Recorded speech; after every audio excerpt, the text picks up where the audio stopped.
Mental capacity is the ability to make decisions. In dementia, especially as the illness progresses, people lose the ability to communicate effectively and also the cognitive ability to make decisions. Now, dementia is an illness that increasingly affects our memory and our thinking skills, and so inevitably it begins to have an impact on our mental capacity to make certain decisions. In the early stages, our mental capacity might only be impaired with respect to more complex decisions. For example, somebody might have a complex financial affairs where they need to manage a portfolio of shares. So the person may lose capacity to manage those sorts of decisions.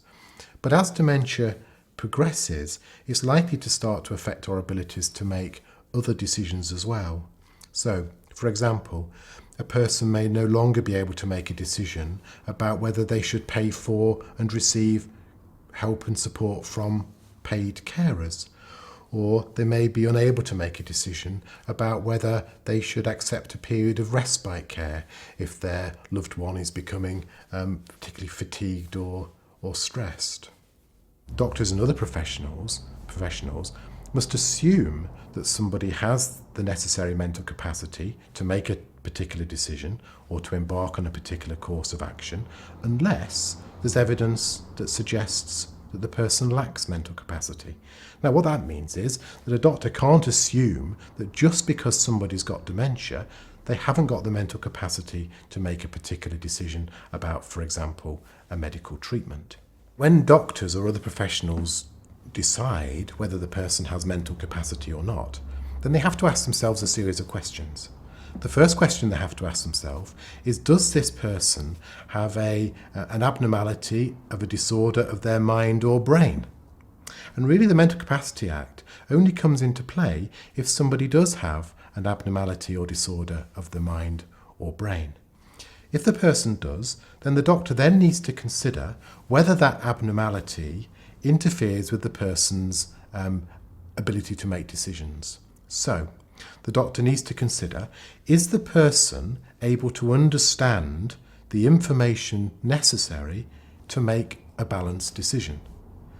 They also need to ask, if the person is able to understand that information, are they able to retain it in their minds for long enough to think about it and consider it?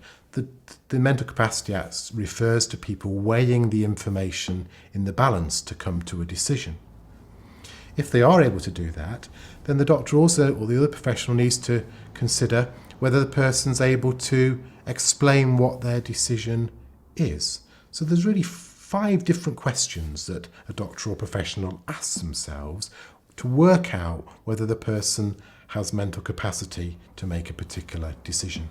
Making a decision in someone's best interests means that when they have lost the capacity to make decisions or communicate their views about decisions, that you have the knowledge to actually make the decision on their behalf, and that you feel confident that you know that decision you're making is what they would have wanted. If the person lacks the mental capacity to make a particular decision at a particular time, then certain types of decisions can be taken on their behalf by others, if those other people consider it to be in the person's best interests to do so. Examples of decisions that can be made on behalf of the person with dementia who lacks mental capacity would be decisions concerning whether they should have particular types of medical treatment or not, or it might involve very important decisions such as where the person might live, whether they were able to continue living at home or whether the time had come to move into care. Certain other types of decisions, though, cannot be made if the person lacks the necessary mental capacity. And an example of that would be making a will or getting married. We sometimes have to make best interest decisions that go against what she wants, because she will say, there's nothing wrong with me, I don't need to go to the doctors, but actually you can obviously see that she's actually quite poorly. And having the documents in place has certainly made it easier for us. When you have a concern for a loved one, you have to make decisions that you feel are right. with what what perhaps they felt in the past. But sometimes it's not even that. Sometimes you have to make decisions that aren't nice, don't fit, don't sit well.